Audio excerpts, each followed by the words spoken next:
Барлығыңызға сәлем.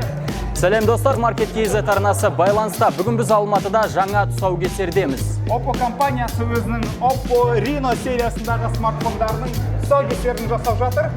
Олай болса, мақсат Көп созбай бастайық.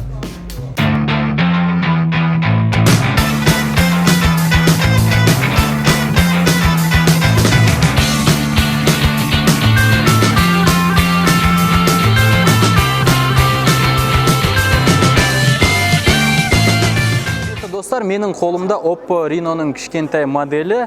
Бұл жерде ағасынан қарағанда бағасы да арзан және түрлі технологиялық функциялары да кішкене әлсіздеу. Бірақ дегенмен де Oppo компаниясы өте керемет смартфон шығарған екен. Жаңа серия, артында 3 сатылы шыны, өте мықты қорғанысы. Және де дисплейін назар аударсаңыздар, барлығы жиексіз. 90%-дан астамы бұл дисплейдің қолдануға сізге мүмкіндік береді. Айта кетерлігі, бұл жерде 3,5 мм-лік джекті салуға Oppo компаниясы ұмытпапты, ал оның ағасында бұл миллиметр джек жоқ, өкінішке қарай құлаққапқа арналған. Телефонның дюймі 6,4, кішкентай телефон емес, жалпы телефонды бірден қолға алған кезде алып телефон екені білінеді. Дәл менің қолымдағы Oppo Reno'ның кішкентай моделінің жедел және тұрақты жады 6,256 гигабайт сәйкесінше. Бірақ бір өкініштісі, ағасына қараған кезде бұл жерде жады картасын салуға мүмкіндік жоқ. Достар, және ғана презентацияда бізге айтып кеткендей, бұл смартфонның батареясының миллиампері 3765 миллиампер сағатына. Бұл енді ондай айтқандай керемет көрсеткіштер емес, бірақ ағасыныкі бұдан көп және ол ұзақ уақытқа шыдайды деген сөз. Ал бұл жерде жылдам қуаттау жүйесі барлығы бар, әрине Type-C. Бағасын айта кеттік, бізде Қазақстандағы бағасы шамамен 250 мың теңге. Менің ойымша, мынандай технологиялық керемет функциялар беріп тұрған смартфонға бұл тұп-тура өзінің нақ бағасы. Достар, Oppo компаниясының дәл осы Reno сериясындағы керемет бір жаңалығы әрине оның фронталды камерасы. Қараңыздар, мұна бір ғажайыпты. Oppo компаниясы экранға, дисплейге болмаса жаңағы қас қабақтың бәрін алып тастап, төбесінің бәрі таптаза, жып-жылтыр. Ал камерасын қай жерге орнатты деп ойлайсыздар ғой. Қараңыздар, камерасы төбесінен міне 3 бұрыш болып, осындай жартылай 3 бұрыш болып, өте әдемі шығады екен.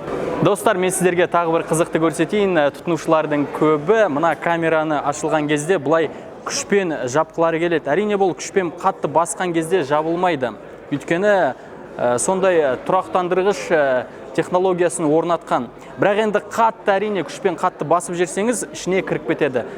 Ішіне ініне өзінің тасына кіріп кететін таспақалар секілді. Мұны қараңыздар. Достар, осы орайда сіздерде заңды сұрақ туындауы мүмкін. 250 мың теңгеге Reno сериясын сатып алғанша неге қолданылған болса да былтырғы жылғы супер флагман Find X сатып алмасқа? Мен де бұл сұраққа келсем, сол себептен Market KZ сайтынан немесе мендегі қосымшасына кірейін. Менде себебі қосымшасымен қолдану ыңғайлырақ.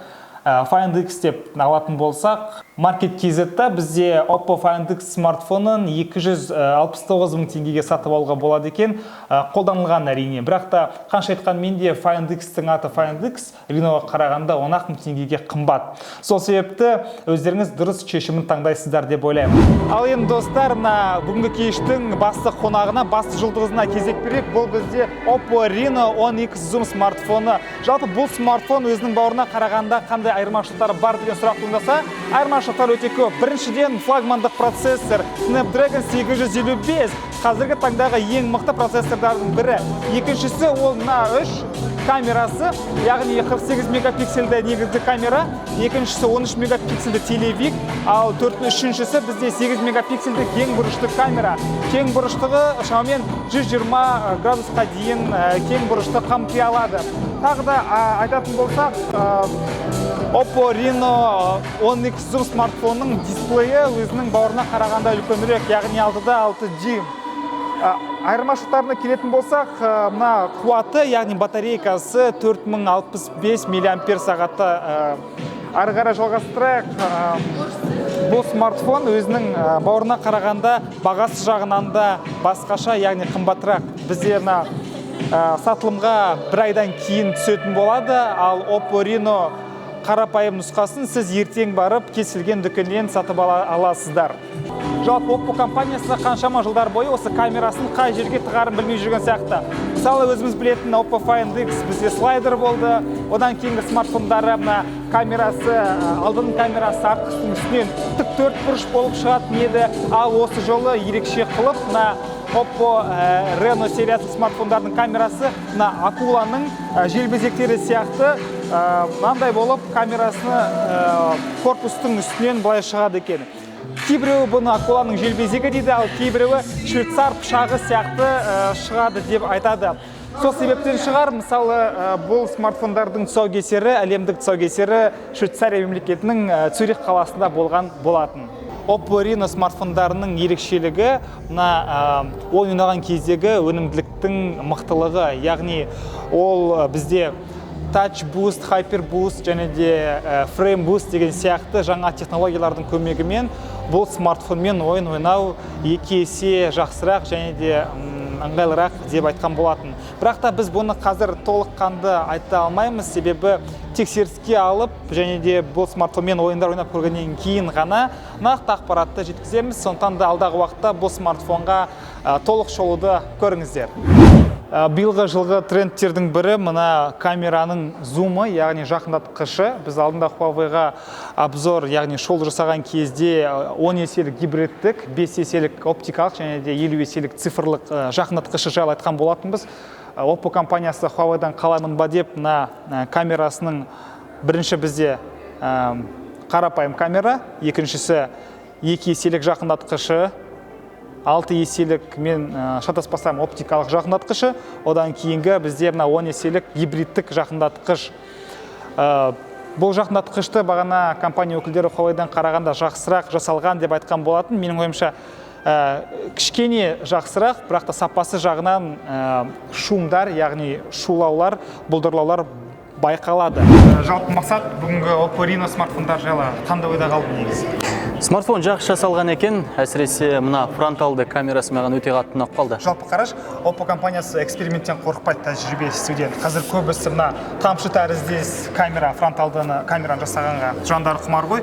Ал Oppo компаниясының қай смартфон алмасаң да камерасы желбезек сияқты шығады, немесе слайдер сияқты шығады, немесе камера тіке шығады деген сияқты. Ештеңеден қорықпайтын және де бұл технологияны жақсы меңгерген компания десек болады. Әрине, өзгерістерден қорықпайтын компания әлемді жаулайтын болады болашақта түптің түбінде. Ал мына фронталды камера Oppo компаниясы өкілдерінің айтуынша 250 мың ашылуға дейін шыдайды. Не деген төзімді? Толығырақ айтатын болсақ, бұл камерасын сіз күніне 100 рет ашып жапсаңыз, сізге 5 жылға дейін жұмыс істеп береді. Әрине, енді күніне сен 100 рет селфиге түспейсің ғой оны. Мен 200 рет түсем, сондықтан да маған 2,5 жылға шыдайды деп ойлаймын.